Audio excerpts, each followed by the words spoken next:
Voyage au cœur du yoga, le podcast pour ralentir, respirer et s'inspirer.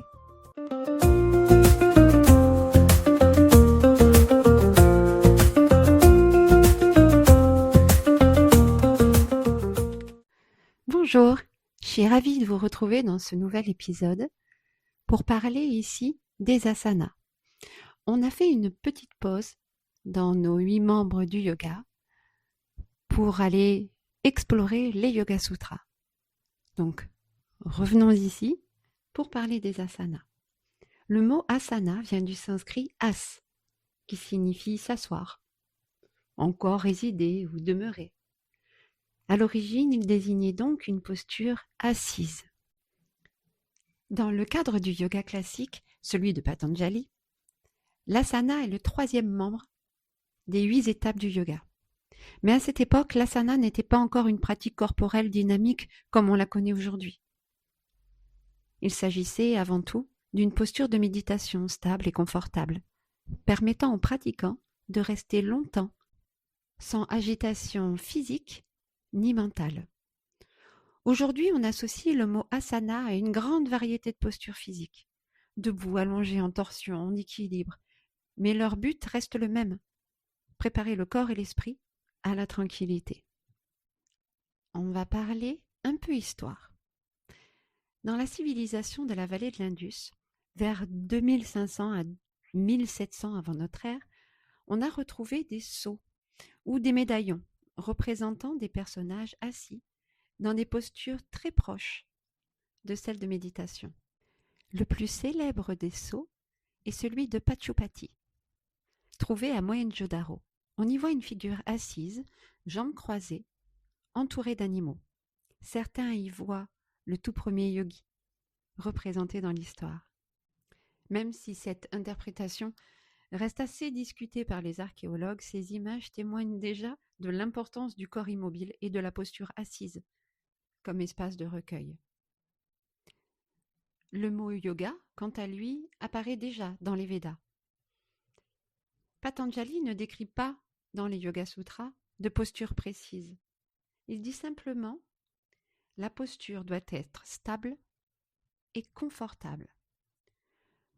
Cela suffit à tout dire. Une posture juste, c'est celle où le corps est immobile, mais sans tension. Il ajoute ensuite que l'effort doit être relâché et que l'esprit se fond dans l'infini. Autrement dit, la posture devient un pont entre le corps et l'esprit.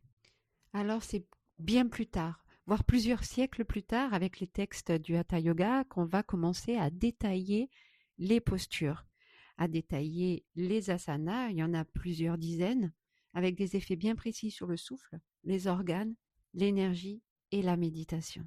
Puis l'évolution continue. Au XXe siècle, le yoga se transforme au contact du monde moderne.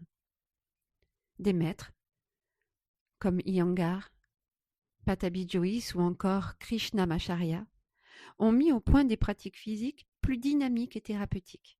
Les asanas sont donc alors devenus un outil pour travailler la santé, la souplesse, l'équilibre, la conscience corporelle. Mais derrière cette approche physique, l'esprit du yoga demeure. Les asanas ne sont pas des exercices de performance, ce sont des portes vers le silence intérieur. Et vraiment, j'insiste, ce ne sont pas des exercices de performance. Les asanas nous apportent beaucoup. Déjà, tenir une posture permet de calmer les mouvements du corps et d'apaiser les tensions. On libère ainsi les articulations, on relâche les muscles, on rend le corps disponible à la respiration, on donne de l'ouverture. Selon la tradition yogique, notre corps est traversé par une énergie subtile, le prana. Les asanas aident à ouvrir les canaux énergétiques, les nadis, et à harmoniser les chakras. Quand le corps est détendu et aligné, cette énergie circule plus librement. L'objectif originel des asanas n'était pas la souplesse ou la beauté du geste, c'était de pouvoir rester assis, sans inconfort pour méditer. Un corps agité distrait l'esprit, un corps apaisé permet la concentration et le silence intérieur. Bien d'autres bienfaits complémentaires s'y ajoutent. Les asanas améliorent la posture, stimulent la circulation sanguine et développent la conscience corporelle en favorisant la détente mentale. C'est un équilibre entre force, stabilité et souplesse.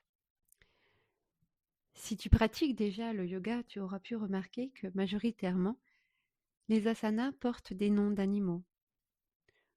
Le chien, le cobra, la tortue, le lion. Les anciens yogis observaient la nature et les animaux dans leur manière d'habiter le corps. Ils cherchaient à imiter leur grâce, leur stabilité, leur instinct de survie. Chaque animal symbolise une qualité, la souplesse du serpent, la vigilance du chien, la sérénité de la tortue, la puissance du lion. Prendre la posture d'un animal, c'est aussi se relier à son énergie, à sa sagesse instinctive.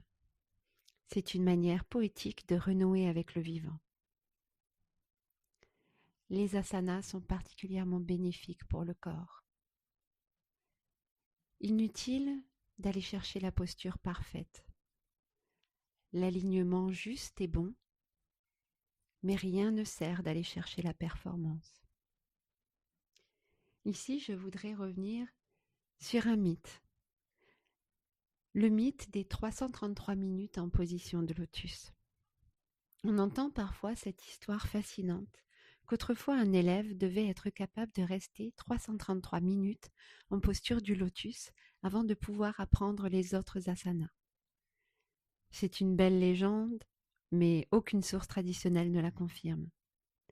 Les textes anciens, que ce soit les Yoga Sutras de Patanjali ou les écrits du Hatha Yoga, ne mentionnent jamais de durée précise.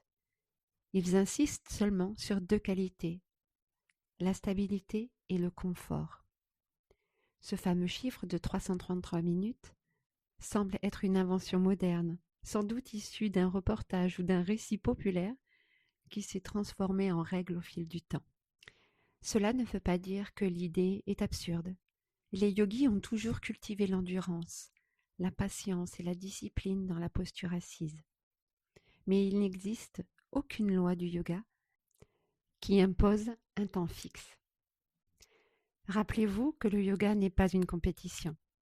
Ce qui compte, ce n'est pas la durée, c'est la progression, la sécurité et la stabilité. Chaque corps, chaque souffle, chaque esprit avance à son rythme. L'asana n'est pas un défi, c'est un espace de rencontre avec soi, un lieu de paix où l'on apprend à demeurer simplement. Merci de cet instant que nous avons partagé ensemble et on se retrouve très vite pour un nouvel épisode. Au revoir.